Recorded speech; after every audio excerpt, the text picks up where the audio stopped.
একটা শান্ত সুন্দর গ্রামে থাকত সাফওয়ান নামের এক ছোট্ট ছেলে।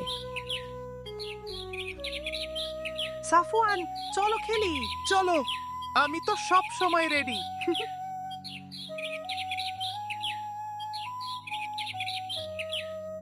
কিন্তু একদিন সকালে ঘুম থেকে উঠে সে দেখল সে হঠাৎ করে বড় হয়ে গেছে।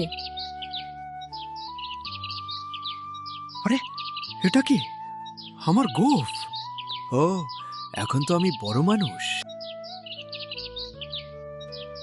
বড় হওয়ার সাথে সাথে তার আচরণও বদলে গেল। সাফওয়ান, একটু পানি এনে দাও তো। আমি এখন বড় মানুষ, এসব ছোট কাজ করব না। সাফওয়ান, একটু সাহায্য কর। আমি খুব ব্যস্ত।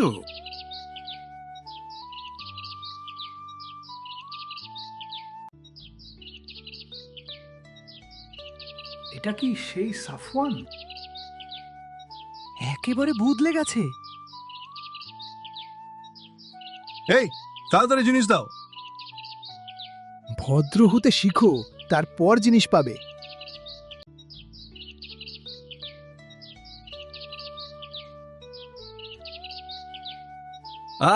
কেউ আমাকে তুলো।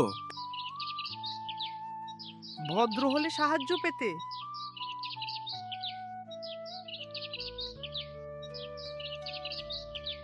সাফওয়ান বুঝতে পারল বড় হওয়া মানে বড় মানুষ হওয়া না।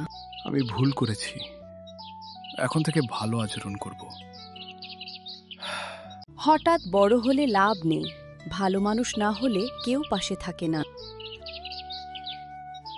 গল্পটি ভালো লাগলে লাইক, কমেন্ট, শেয়ার দিন এবং সাবস্ক্রাইব করে পাশে থাকুন ও বেল আইকনটি বাজিয়ে দিন।